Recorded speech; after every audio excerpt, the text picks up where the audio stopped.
эфире новости, в студии Кристина Якупова. Здравствуйте. Дополнительные средства и мощности направлены в Якутию для борьбы с лесными пожарами. Безопасные и качественные автомобильные дороги. Глава Якутска ознакомился с ходом работ национального проекта. Движение студенческих отрядов открыли новый трудовой сезон в столице республики.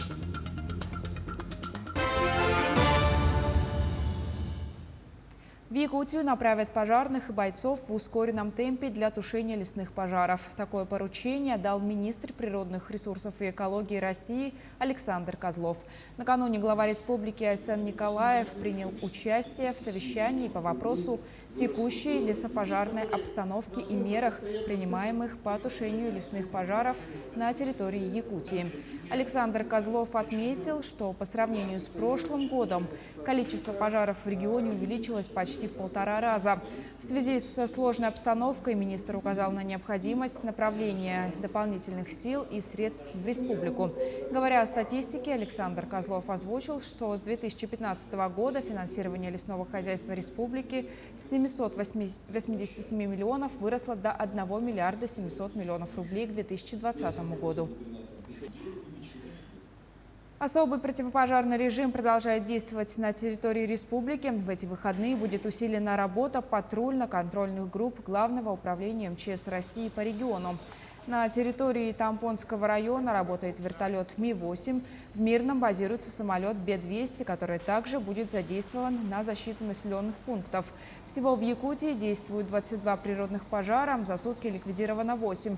Площадь пожаров уменьшилась на 2852 гектара, на тушение привлекалось 1129 человек и 153 единицы техники.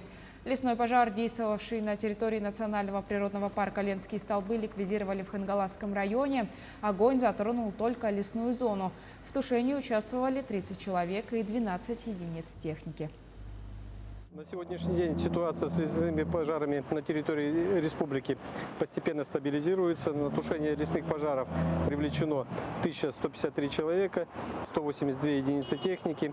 Помимо этого, в рамках межведомственного маневрирования на территории республики продолжает работу Федеральный резерв авиалесоохраны, 223 человека. Также ситуация по Вилюйской группе районов на сегодняшний день тоже стабилизировалась. Лесные пожары на территории Верхневилюйского, Нюрбинского и Сунтарского районов на сегодняшний день локализованы. В течение следующих двое суток будет продолжаться работа по тушению и ликвидации данных пожаров. Также по территории Тампонского района, где складывалась на вчерашний день сложная ситуация, напряженная ситуация, она тоже постепенно стабилизируется. Уже прямой угрозы населенного пункта Хандыга нету. Также инспекторы МЧС проводят противопожарные рейды в лесных массивах близ города Якутска.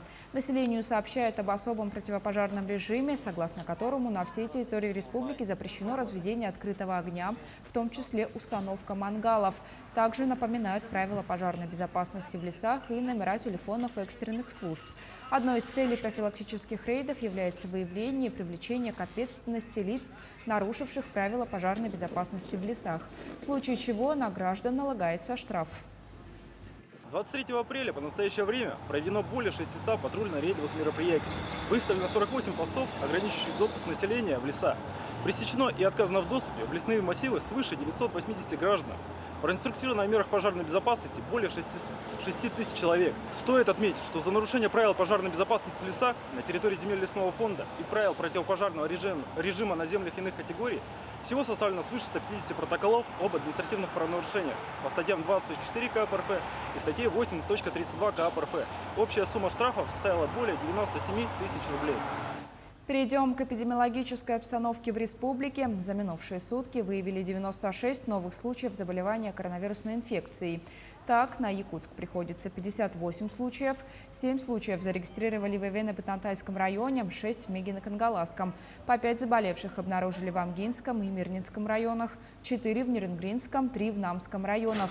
По 2 инфицированных зафиксировали в Верхоянском, Аймиконском, Хангаласском районах, по 1 в Алданском и Момском. За сутки лаборатории республики провели 2497 исследований на коронавирусную инфекцию. Всего в республику поступило 208 109 доз вакцин против коронавирусной инфекции. Первую вакцинацию получили 184 603 человека, вторую – 134 434 человека, в том числе 32 907 лиц старше 60 лет. Использовано более 88% от общего объема вакцины, поступившей в республику.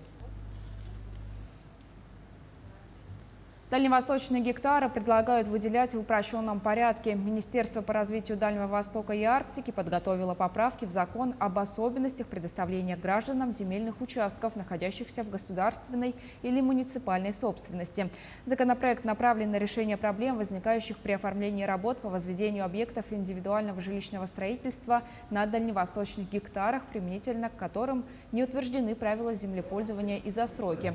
Предлагаемые изменения позволят обеспечить дальнейшее развитие программы «Дальневосточный гектар», оказать содействие гражданам в освоении земельных участков, увеличить спрос на земельные участки за счет улучшения механизма их предоставления. В Якутии строительный сезон в разгаре. Глава столицы Евгений Григорьев ознакомился с ходом исполнения работ в рамках национального проекта «Безопасные и качественные автомобильные дороги». Об этом и не только, смотрите в материале Евгения Тайтонова. В прошлом году в поселке Хатасы уложили новое дорожное полотно на улице Совхозная и Аржакова. А в этом году асфальтом покрыли улицу Каландрашвили. Все три улицы соединены новым покрытием, что гарантирует комфортную и безопасную езду. Благодаря федеральной программе «Безопасные и качественные автомобильные дороги» у нас асфальтируется и республиканская, и муниципальная дорога.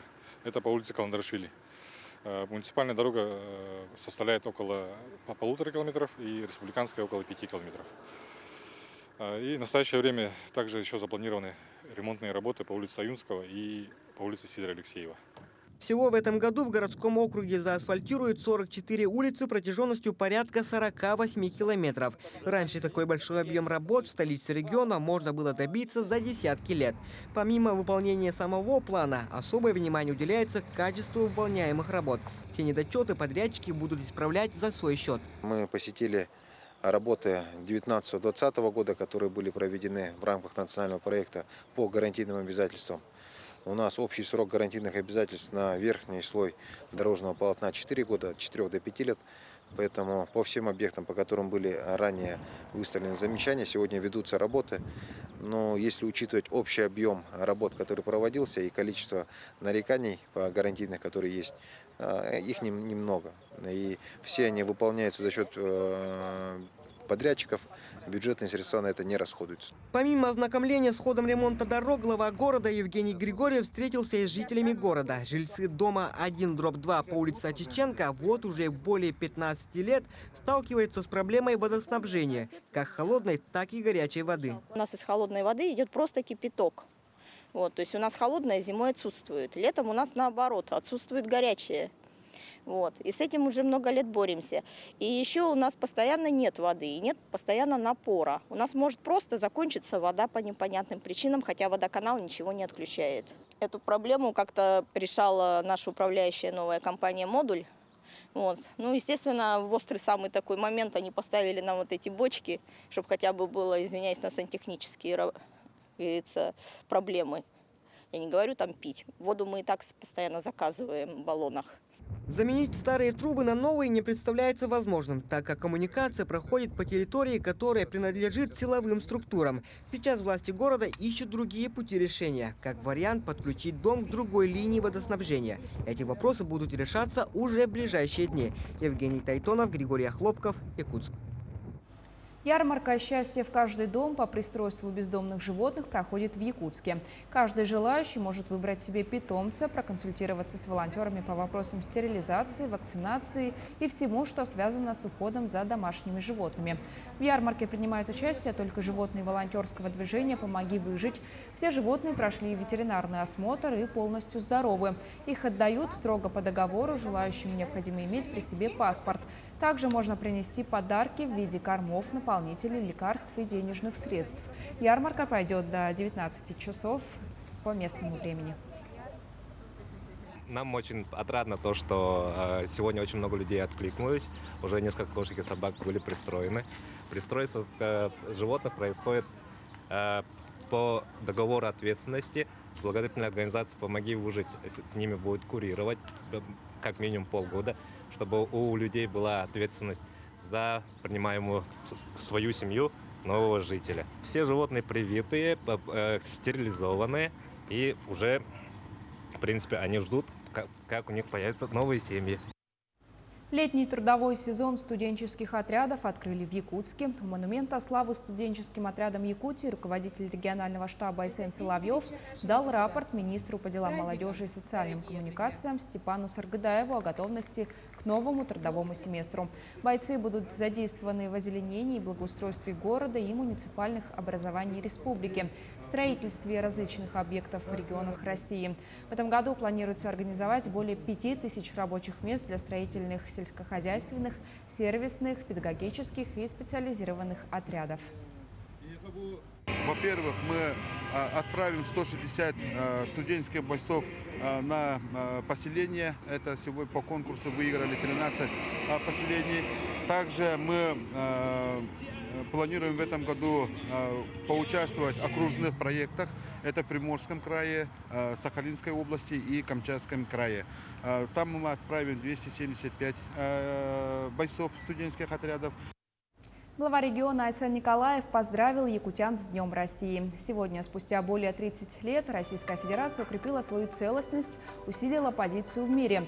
Якутия, как стратегически важный регион с огромным социально-экономическим потенциалом, вносит весомый вклад в достижение целей и задач устойчивого развития страны.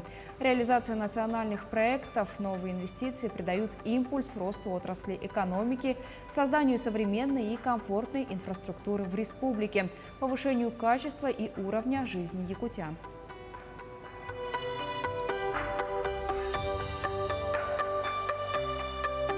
Подсветку в честь Дня России включат на телебашне Якутска сегодня. Праздничное освещение зажгут в 23:00 по местному времени. Напомним, что архитектурно-художественная подсветка Якутской телебашни впервые была торжественно запущена 15 марта 2018 года к 55-летию якутского телевидения. Она разбита по высоте на 7 зон, на которых размещены 134 прожектора. В праздничном освещении предстанут также телебашни других городов страны. На этом все. Наши корреспонденты продолжат следить за развитием событий. До встречи в эфире.